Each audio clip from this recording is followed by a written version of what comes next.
Good evening, ladies and gentlemen. Welcome to another episode of the program Through My Eyes with Professor Bolaji Akinyemi.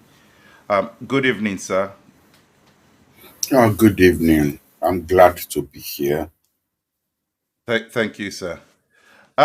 Prof, last week I said, kind of craved your indulgence to address a particular question about the United Kingdom and the military presence.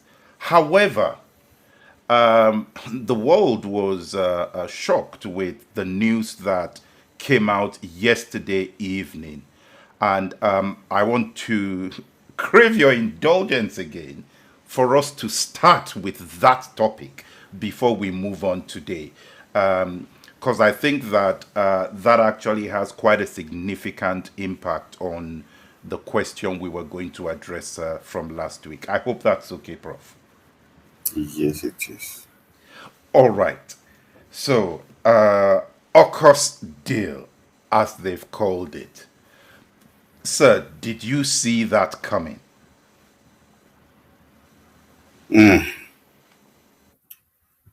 It was a Roman poet of old. It probably was Pliny who said, Ex Africa semper aliquid novi, meaning out of Africa, always something new. Now, if you play around with that, we come up with out of the world, always something new. Nobody saw it coming. I don't care what anybody may say. No whisper, no winks, nothing. And this surprises me because Washington is the leak capital of the world. Even before the president has taken a decision, already somebody has leaked it will have leaked it to the press that this is the way the president is breathing. And on this one, nothing, not a whisper. So it's taken the whole world by surprise. And the significance of it, I believe we will still be talking about it for weeks. Because number one, um,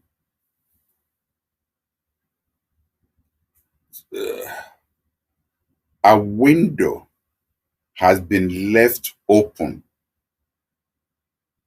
between whether using a nuclear powered submarine is in breach of the non nuclear proliferation treaty, since it is not a nuclear submarine. I know from experience that the moment you open a little window of exception in interpretation to get your finger through that little crack, before you know it, countries will now line up who will be arguing that there's really no significant difference between nuclear powered and nuclear submarine. That is one. Um, the target, the target of the treaty or the agreement is obviously China. How is China going to react to this? I'm still not identifying blame now. I'm just saying the target is China. Already, China has released, of course, a statement that this is only going to hot things up in that part of the world. What's going to be the impact on NATO? Because two members of NATO are in a way forming an alliance. Let's call it spade a spade. An alliance, a military alliance with a third member who is not a member of NATO. Does Article 5 of NATO treaty, will it now apply to whatever happens to that treaty, to that three-member military presence? How are you going to differentiate between treaty obligation under Article 5 if it is a British ship that is hit by a Chinese vessel, but it is a British ship operating under the Council of Three, let's just put it that way. Because Article 5 of the NATO treaty says an attack on one member is an attack on all members. But you've just created a new sub-council that only concerns two of the members. Then how about New Zealand? Because New Zealand has a law that bans all nuclear operated vessels from its waters. And yet New Zealand and Australia are brothers, cousins, supposed to see eye to eye on strategic matters. What now happens? Already New Zealand has criticized the it's we will be analyzing this, for weeks to come, for months to come. And a member of NATO says he's been knifed in the back, and that's France, because it was Australia was negotiating with France to buy ordinary submarines, presumably, submarines driven by diesel. And all of a sudden it is told the deal is off, after agreement had been reached, because it's been offered a better deal. I think any prime minister in the world will pick the better deal. But the French are up in flames because they regard this as a breach of contract. Would Australia be regarded, will Australia be expected to pay damages? Because if you recall, 30 years ago or thereabout, one of the states in Nigeria signed an agreement with a French company to build an overhead train, urban train overhead. That state had paid deposit, and because of a change of government, that state was forced, practically with a gun at his head, to cancel that agreement. That state was made to forfeit not only the deposit, it was made to pay damages that I think twice the size of the agreement. So, is there going to be problems now about whether Australia will pay or not? All these are the ramifications of this military agreement. But and let me, allow you to put follow through questions. But I think the temperature in the waters of the Southeast Sea has just gone up by maybe 50% as of last night. Yes, sir. Sir, last week we were talking about this point where we were saying, look, is the UK still a superpower in the sense that, do they have this military capability to send ships to the Indian Ocean? But when we look at what happened last night, UK Prime Minister comes out and effectively announces this agreement. We've got President Biden who comes on. We've got Prime Minister Morrison who then comes on.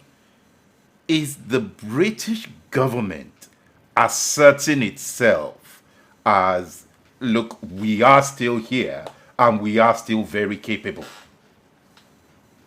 Well, no, let me make a slight correction there.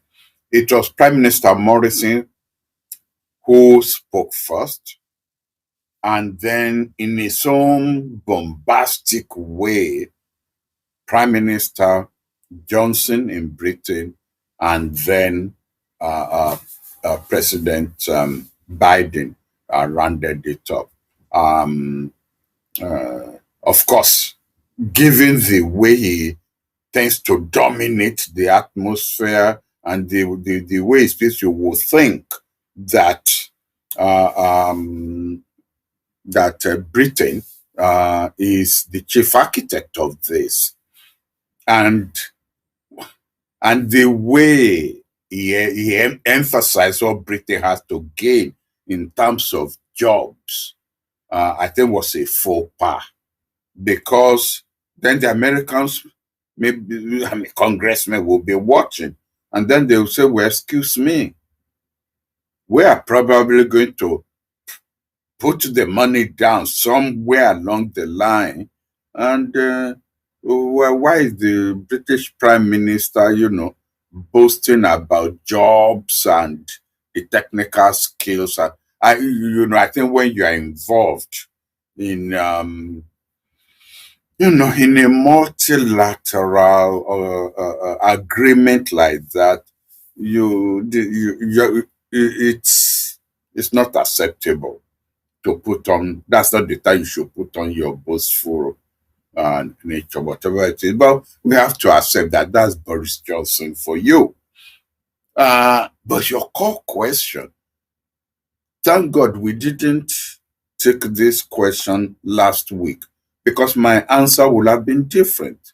Obviously, Britain intends to rule the waves again. Obviously, it's not going to be the way it was in the 19th century. And it knows that. It's going to be operating under the American umbrella. But the United States has gone into this to strengthen Australia in such a way that Australia will be able to inflict unacceptable damages on China if China decides to hit Australia or hit any of the what I will call the area of interest to the United States. You see, and I think I've said it on this program before, the dilemma that often arises is what we call this New York Budapest syndrome. And the doctrine came up during the Cold War during the Cold War with the Soviet Union, and which is, if the Soviet Union hits maybe Amsterdam, would the United States hit Moscow, knowing fully well that Moscow will hit New York back? Or would the United States kind of warn Moscow not to do it again? Or United States will hit maybe Budapest? That was the time when, you know, the Soviet Union was this big empire. But the core of the doctrine was that for stepping on your toe, I am not going to slap you. I probably will just warn you, don't step on my toe again. In which case, you will have gotten away. You'll have gotten away with stepping on my toe. But what the United States has just done now is to grind up Australian capability, that if China hits an Australian city or hits an Australian asset, Australia will now be sufficiently strong enough to fire missiles from those submarines and destroy cities in China. And with that in mind, the Chinese will exercise caution. The Americans have just neutralized the unacceptable damage syndrome. This is what the United States has just done. And by Britain joining, of course, as I said, now Britain again is Rule Britannia, except that it's taking two compatriots along. I like the way the language was couched. They never said anything about we three white nations.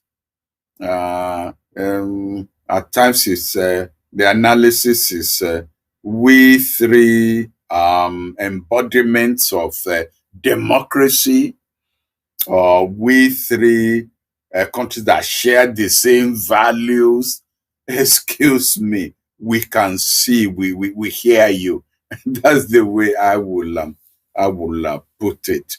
Again, Huntington's doctrine of the clash of civilization, because basically you are talking about Western civilization, you know, face off with Asian civilization. It's going to be interesting to see the reaction of Malaysia, the reaction of Singapore. Definitely, we expect Taiwan which is which is going to be a beneficiary of this, to sign on in praising this.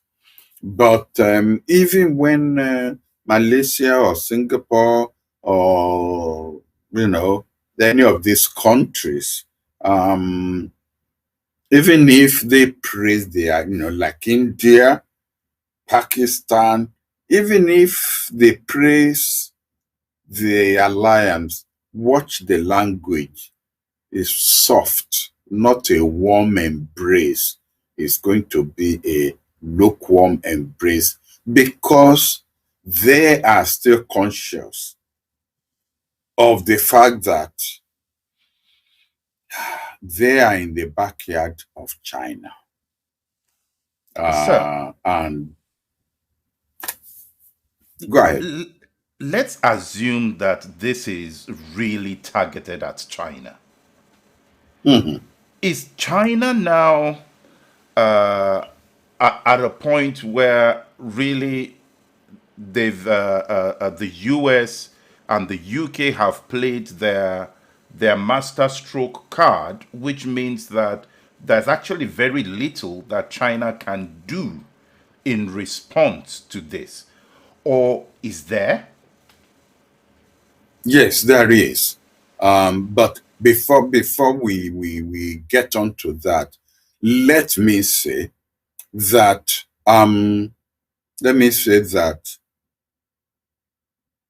China should not be screaming as loudly as she is doing, because actually China brought this upon her head. There has been this in your face development of expansive doctrine under the present president by China. There has been the building of islands, which they then claim are Chinese islands, and these are in shipping lanes and excluding naval ships from other countries. There have been acquisition by force of fishing grounds against the Philippines, and some of these, some of these nations that again border the South Asian Ocean. So really, China has been on an aggressive and expansive program in order to assert itself.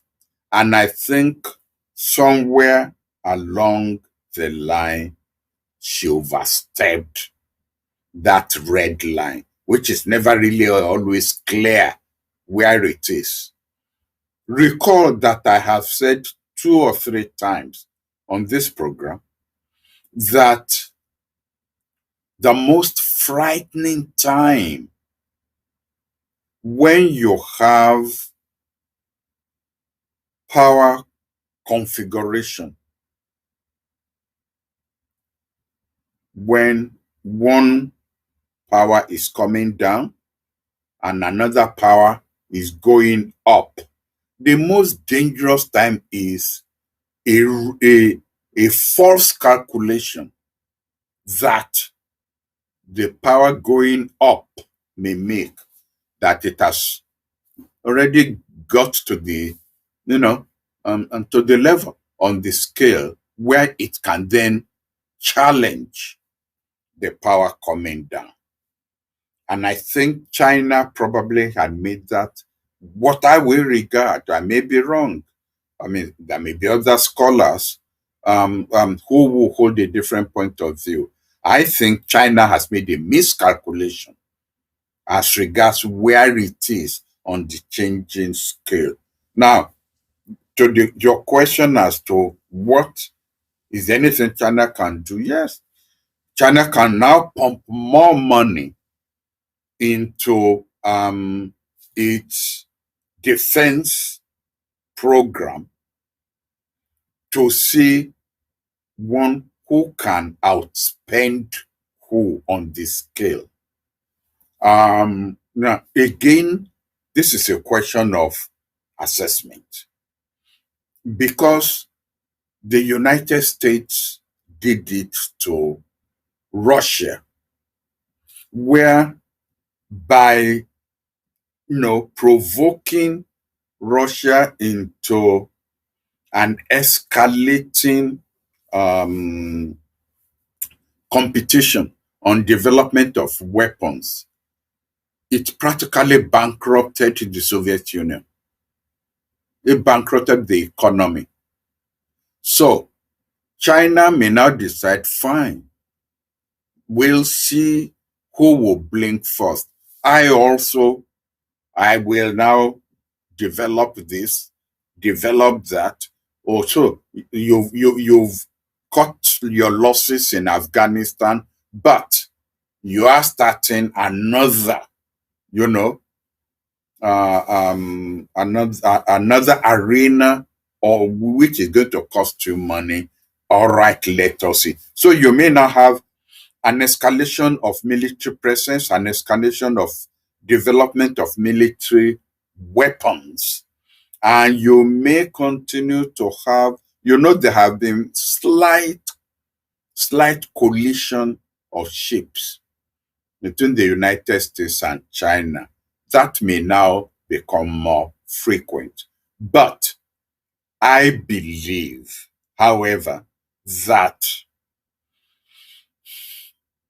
the Chinese doctrine from Confucius of bite and blow air so that you don't feel the pain may come into operation here, where China may realize that, okay, it's beating more than it can chew. Let's just leave things the way they are and let them pump money into the development of this alliance. Thank you for that, sir.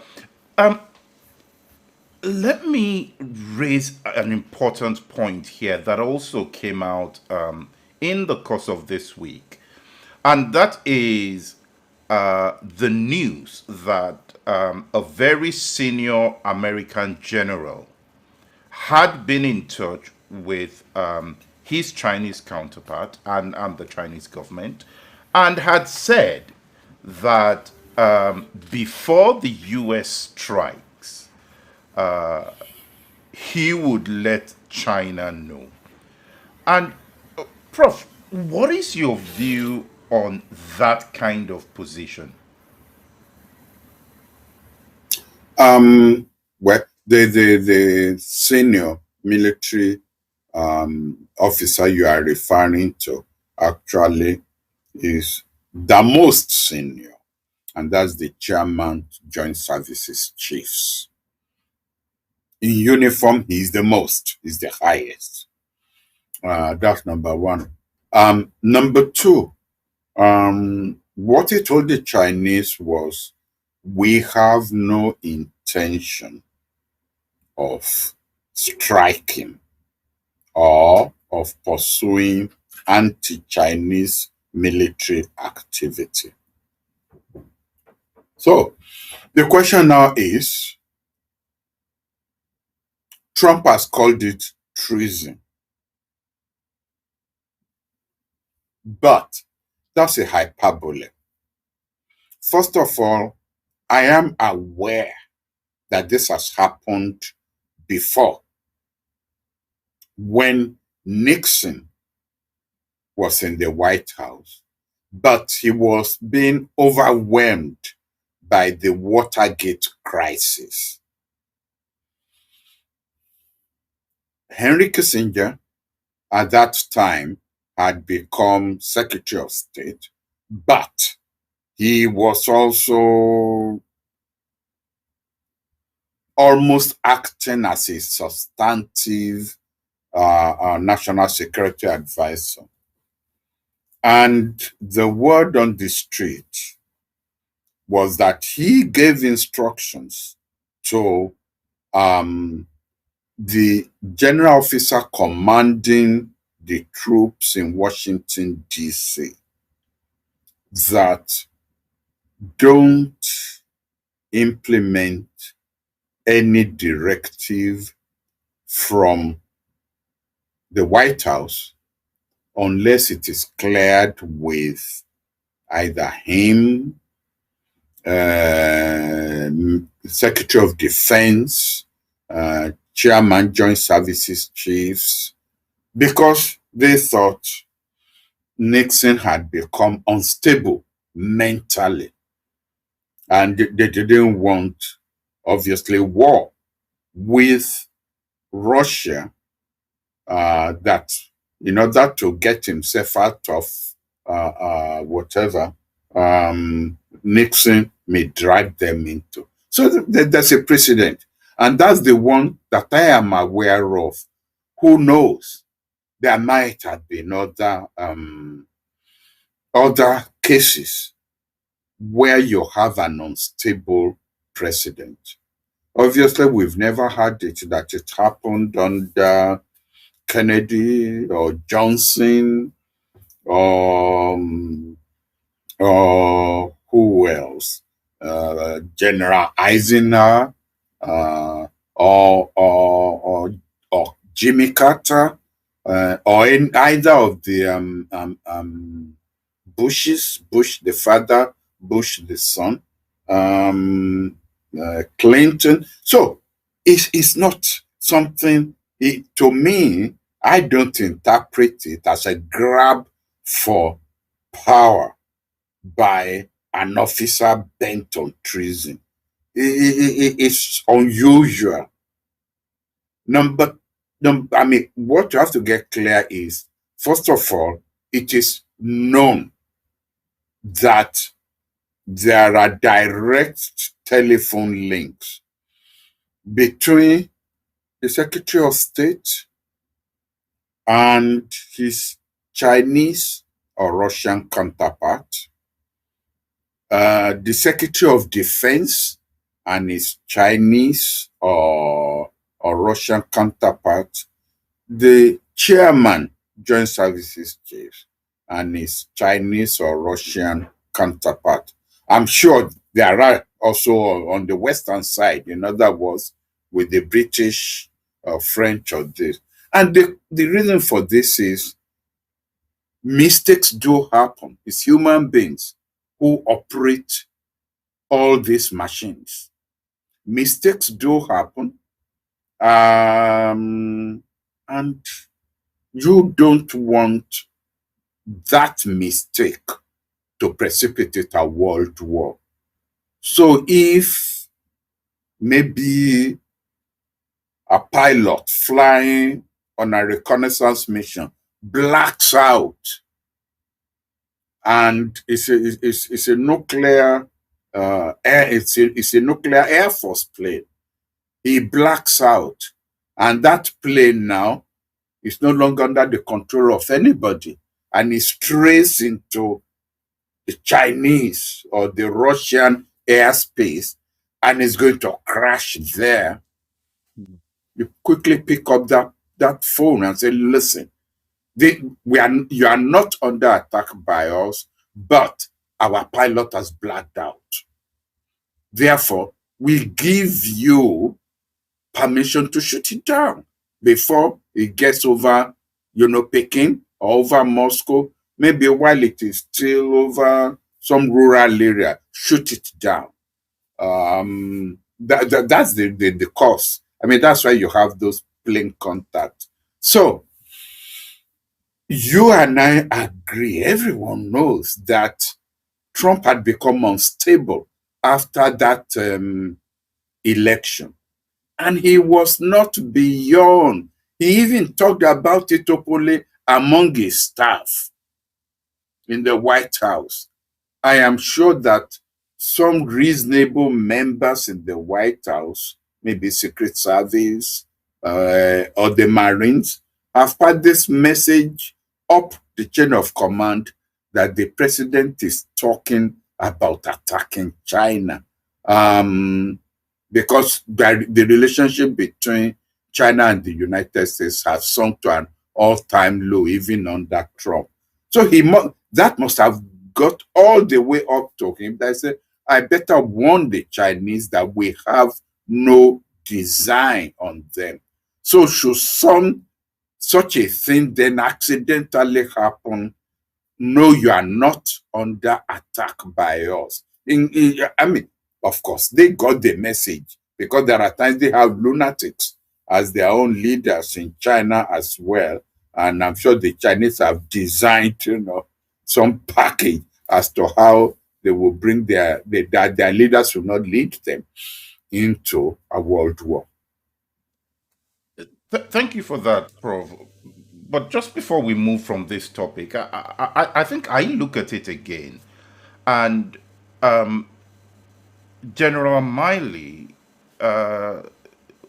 would still have spoken to China and would still have been going against the command of the commander in chief, even though we accept that he may have been unstable, he may have been acting erratically at that point in time. Where do you draw the line between when a general refuses the instruction of the commander in chief and when they just execute their role as the person coordinating the attacks that need to be carried out? Well, it depends on how many stars you have on your shoulder.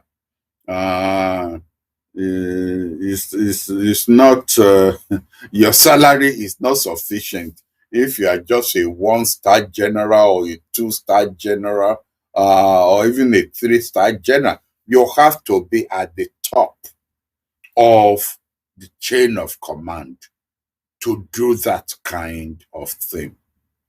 A general turned up before the Senate, I believe, the Senate committee, I think on defense, yesterday, and he said, because you are not allowed to lie to Congress, it's a crime for which you could be jailed, lying to Congress. So when you asked a direct question, did you advise the commander-in-chief not to pull those troops out of Afghanistan? He had to say, yes, I advised against it. But he carried out his orders because in any case, he got his orders from the chief. He's a superior officer. And all those people, including this chairman joint services chief that we are talking about, and the secretary for defense, are going to turn up before Congress. And they're going to be asked the same question. You carry out all the orders you are given. But there is that narrow area where you feel the order you've been given can lead to a world war. A world war. Then, it's not something you will do on the fly. In fact, my understanding was that he called a meeting of all the top dogs in the Pentagon, and they all agreed that this is the time to use that red phone to warn China. So it's not just he alone.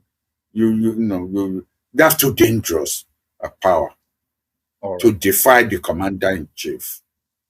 Thank you for that, sir. There is a question here on YouTube. and still talking about this pact between UK, Australia, and the US, and the response from China. And this person is asking that do you foresee Russia and China entering into a similar pact as a way of countering what has just happened with the US deal? That's a very good question. That's a very good question indeed. My answer would be no, I don't.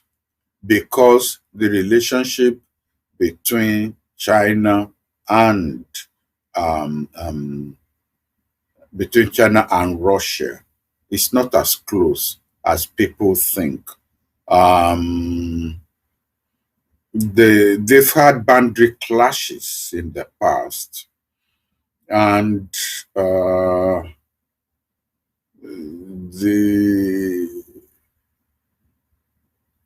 the both countries came out of what one would call a Marxist, came out of a Marxist revolution, but they've taken different paths.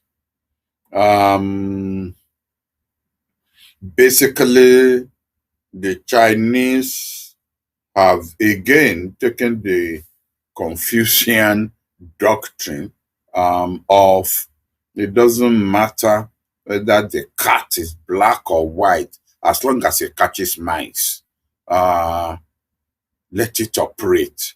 But as they have then grown economically and have then become, they have superseded Russia as a world superpower. They have also then made sure that they didn't make the mistake of liberalism that Russia started with. So the Russians under Putin are still trying to get their act together to reimpose that discipline, while the Chinese basically have got it sorted out. I don't think the relationship between the two is that close that they will have that kind of a military pact. They may have an understanding. They may increase the level of their consultation. But China doesn't need Russia right now. It's the other way around. And Russia is not a target right now. Thank you for that, Prof. Let's move on to another tricky situation that happened in the course of the week. And this is between North Korea and South Korea. North Korea has tested some ballistic missiles, which some have condemned already. But then South Korea has also tested their own missiles. How should the US handle this situation? Well, you will notice that the US has not condemned the South Korean missile tests. It has condemned the North Korean one. So that shows you the dilemma in which the United States is caught on the Korean issue. I believe, and I agree this time with South Korea that the Korean policy that the United States has been pursuing again has totally misread the North Koreans. And I'm surprised by this with all the experts that they have got. They have they have proceeded on the premise that if they continue to appease North Korea by helping to bail them out economically, they would give up on their nuclear program. Will America itself do that if the shoe were on the other foot?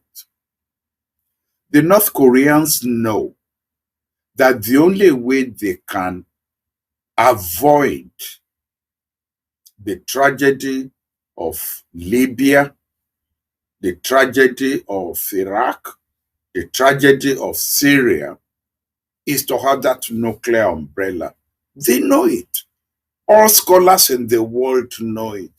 So why would the United States think that the North Koreans will be the only one who will not know this? I have read somewhere that the president of or the leader of North Korea actually told an American, some American who was visiting North Korea, obviously with their, approval, that, do you think I want to go the way Gaddafi went? That the United States went after Gaddafi once Gaddafi had given up the nuclear program. So I believe that the South Korean missile firing was done with the knowledge of the Americans, and that it signifies a change of strategic doctrine by the United States towards North Korea. And that is that appeasement is not working. Appeasement will not work. But the only credible, and we've been talking about this, unacceptable damages, the doctrine earlier on, that the only way that North Korea will know that he itself is no longer safe if it misbehaves is to allow South Korea to develop a missile system of its own. Because while the United States will not hit North Korea, if North Korea hits South Korea will hit North Korea back if North Korea hits South Korea. So that, to me, is the way which I interpret, the change, the manifestation of a change of doctrine by the United States towards North Korea. You cannot stop North Korea anymore. It is going to develop nuclear weapons. It is going to develop delivery systems. The best is to allow South Korea full steam ahead.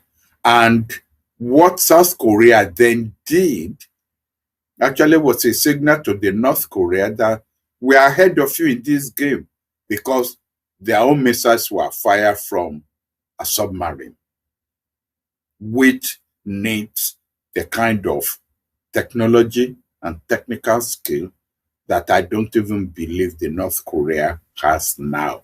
All their own program is land-based. So that is another shocking development. Yes, sir. The North Koreans have just put something out, sir, to show them firing their missiles from a train. To say they were firing it from a train. Oh yeah, from the back of a train. I saw the video. To me, that is not as advanced as firing it from a moving submarine. All right, sir. Of course, it means it's more difficult to hit if you want to retaliate, because it can be moved into a tunnel. It can be moved into a cave under a mountain, rather than a fixed point. But still, the technology of firing from a submarine is more advanced.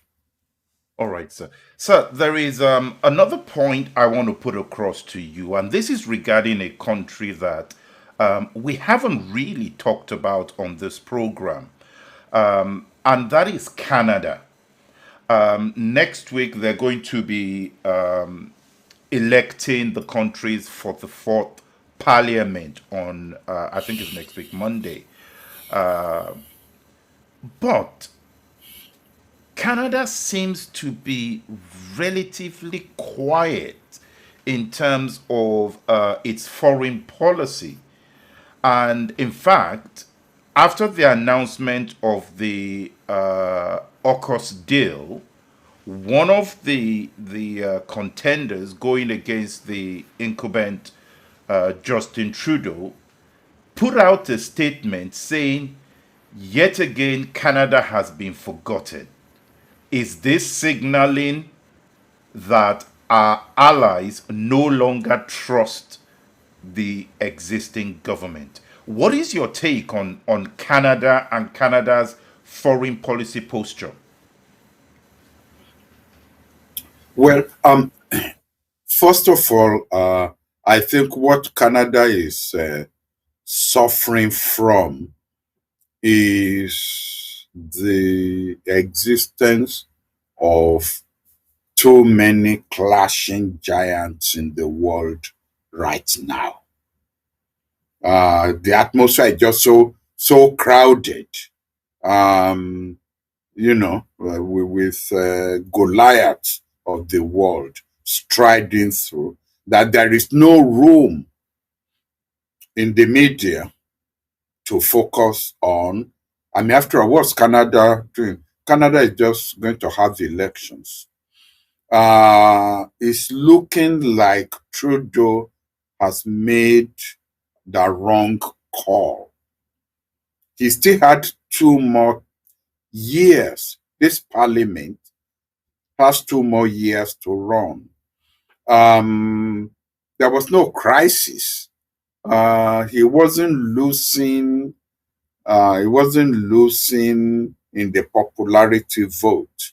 Yes, he was running a minority government, but it was going on pretty much all right.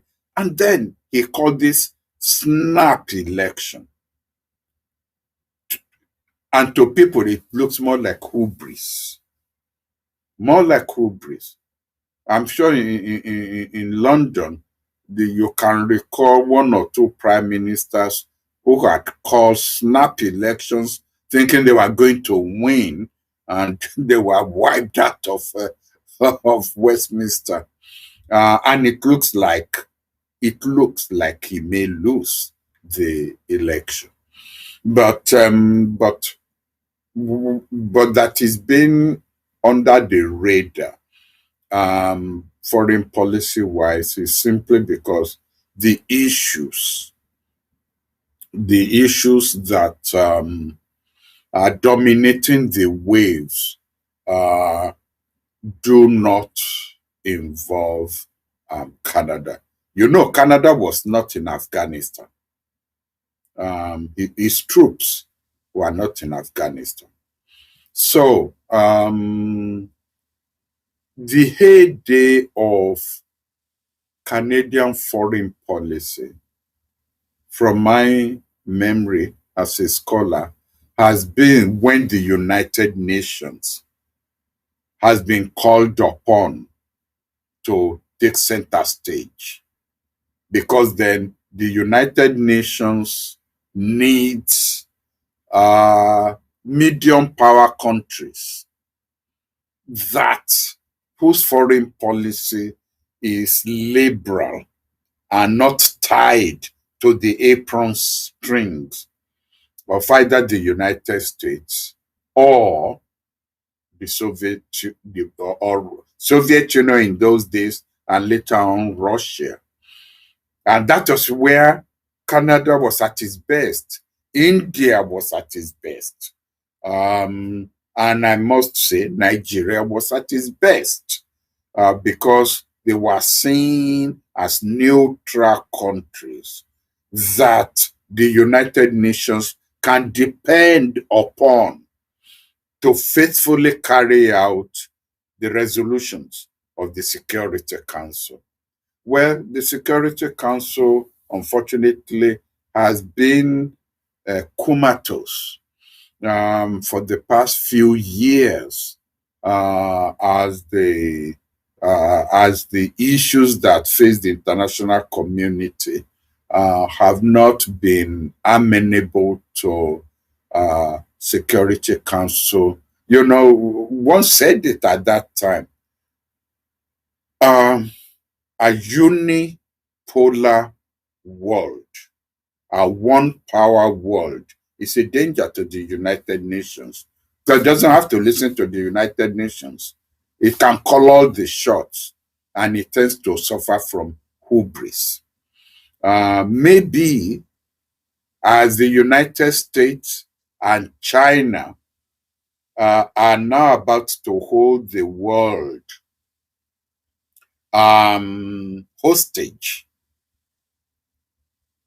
again, the Canadas of this world will come onto their own, because they are the ones who will then have to come up with resolutions and proposals that are neither pro-America or pro-China, but that will allow the UN to then function. So the days of Canada are not over. That's my own reading of the situation. All right. Sir, I'm going to throw one more question to you before we go, because I think it's an important one. You always do. I would try not to, but this one is an important one, Prof.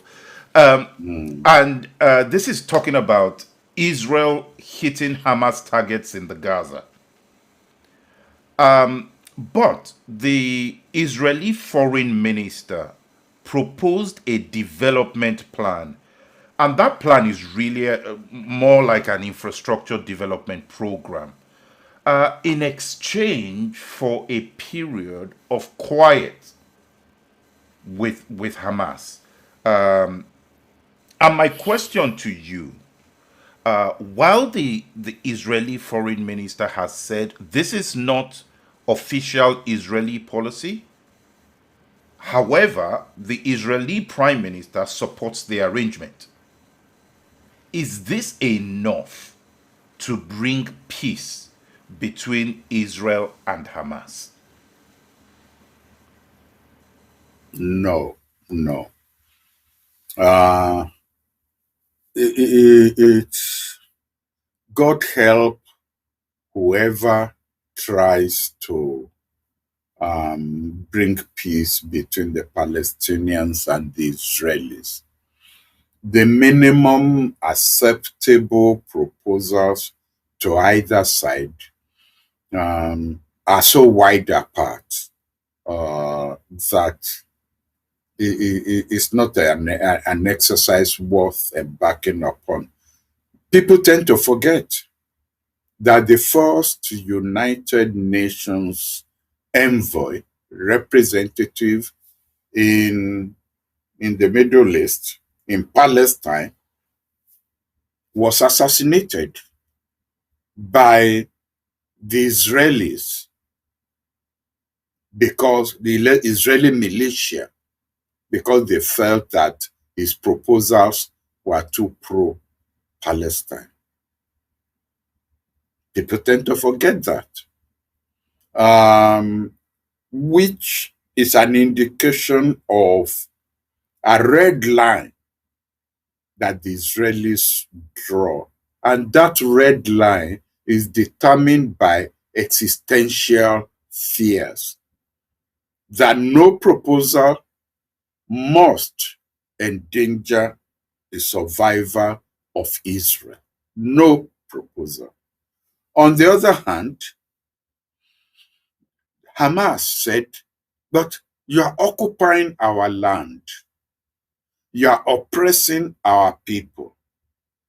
So it's not just a question of developing Gaza infrastructurally.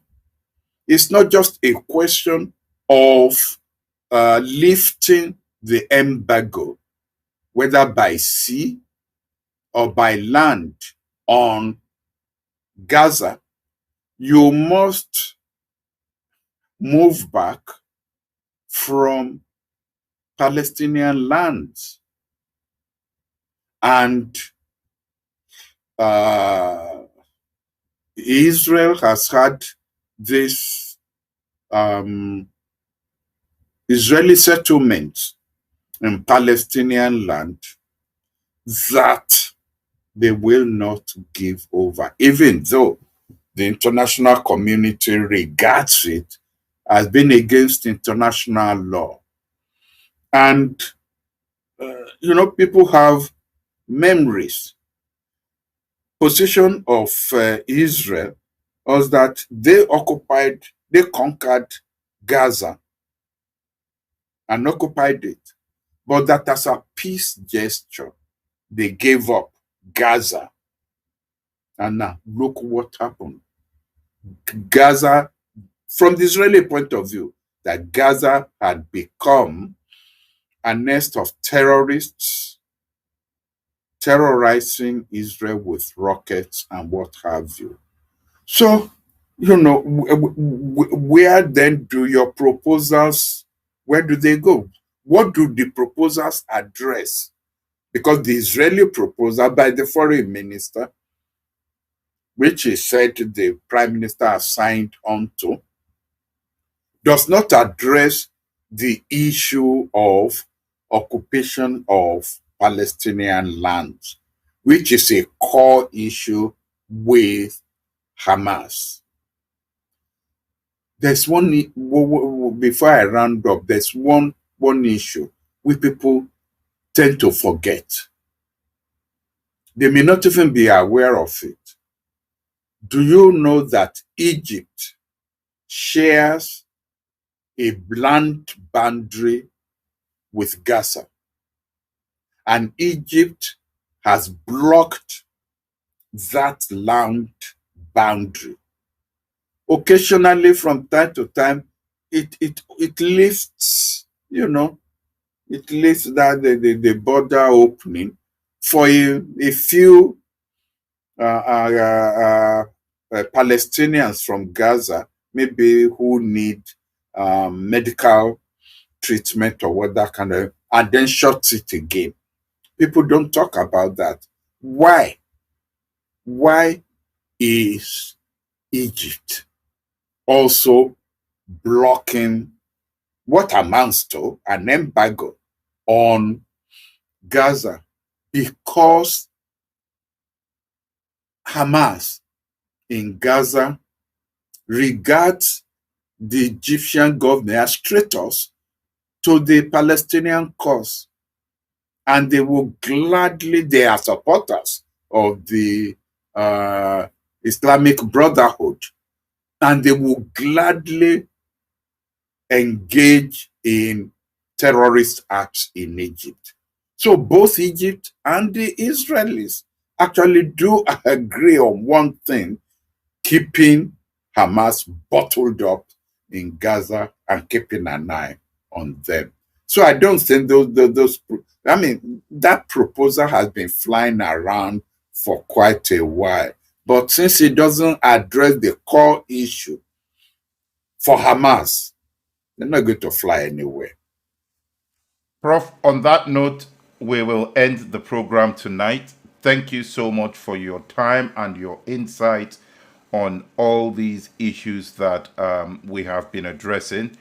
And to our viewers on YouTube here, thanks for the comments that you have put in. There's a comment here, just to read it out so you're aware of this, Prof. Someone has said it is difficult to know whether Russia and China have a defense pact. It could have been secretly signed. Besides, China is seriously aspiring to enter into the shoes of the US on that. So thank you very much, Prof. Thank you to our viewers for your contributions. We will be back same time next week, 7 p.m. UK time, 7 p.m. Nigeria. If you have not clicked on the subscribe button, please do not forget to do so. So once we go live, you get the notification. Thank you and good night. Thank you, Prof. Good night, sir. Peace.